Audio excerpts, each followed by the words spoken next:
O que é o abuso do direito de ação e qual que é a posição do STJ em relação ao abuso do direito de ação?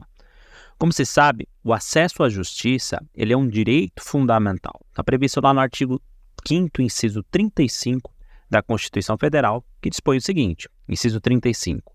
A lei não excluirá da apreciação do Poder Judiciário lesão ou ameaça a direito. Entretanto, o acesso à justiça, como qualquer outro direito, pode ser delimitado pela justiça ou pela lei diante do uso irresponsável desse direito. Fala-se aqui em um abuso do direito de ação.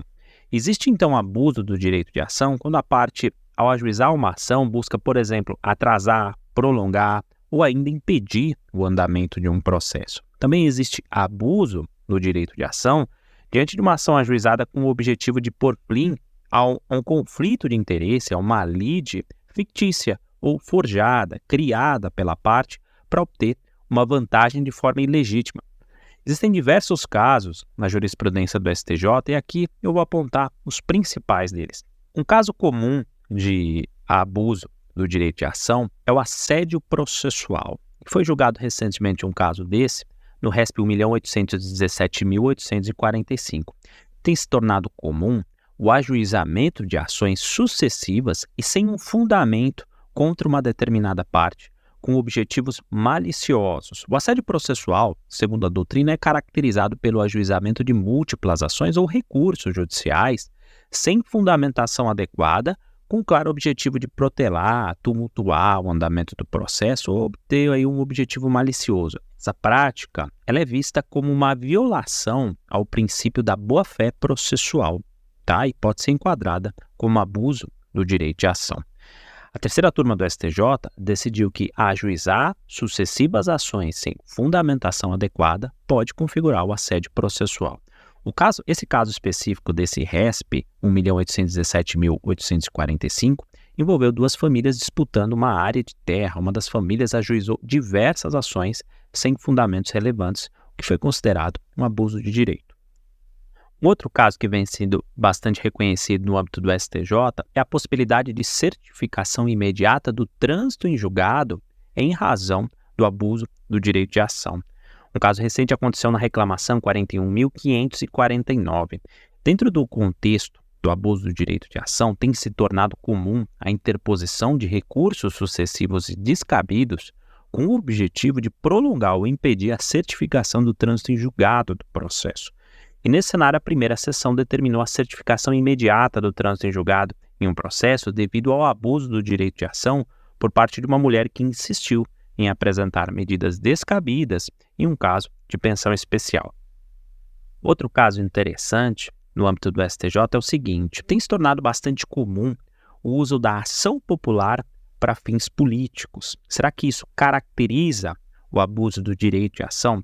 Por exemplo, o uso da ação popular com o objetivo de tumultuar uma determinada gestão de um determinado prefeito.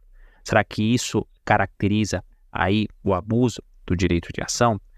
Trata-se de uma ação, né? A gente sabe que a ação popular é uma ação isenta de custas e de ônus de sucumbência, né? Salvo comprovada a má-fé. E por isso, existem pessoas que estão utilizando a ação popular para fins políticos.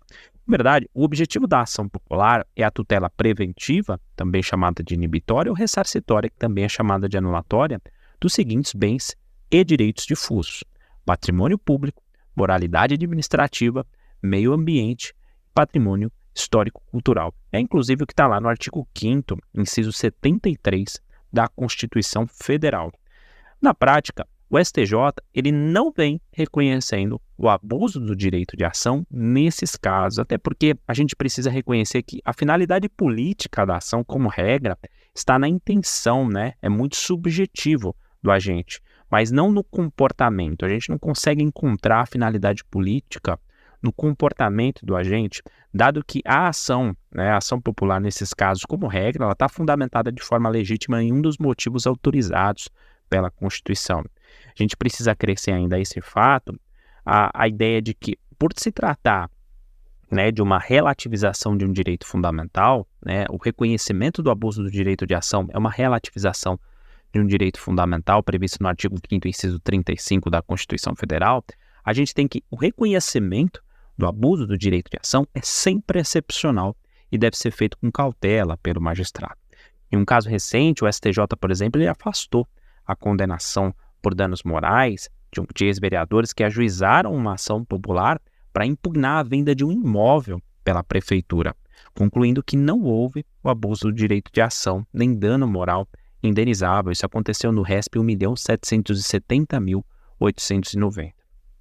Também o STJ não vem reconhecendo abuso do direito de ação quando quando são ajuizados diversos mandados de injunção diferentes com o mesmo propósito. A Corte Especial decidiu que a impetração de vários mandados de injunção com diferentes indivíduos no polo ativo não caracteriza assédio processual ou litigância de má-fé.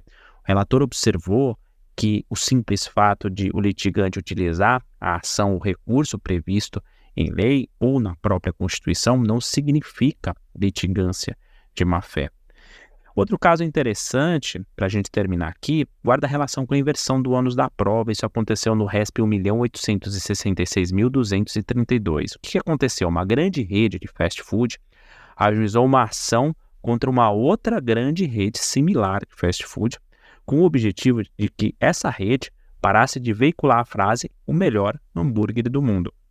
A autora da ação, de forma bastante astuta, ela tentou utilizar a inversão do ônus da prova lá do Código de Defesa do Consumidor, sustentando o quê? Uma suposta proteção do consumidor. Então, inviabilizar o uso dessa frase, o melhor hambúrguer do mundo, teria o objetivo também de proteger o consumidor. Então, eles queriam que aplicasse a inversão do ônus da prova do consumidor e, com isso, eles invertessem também a ideia do pagamento da perícia, que seria muito cara nesse processo. Entretanto, a terceira turma entendeu que a inversão automática do ônus da prova prevista no Código de Defesa do Consumidor não se aplica em demandas que discutem concorrência desleal, que era o objeto principal da demanda.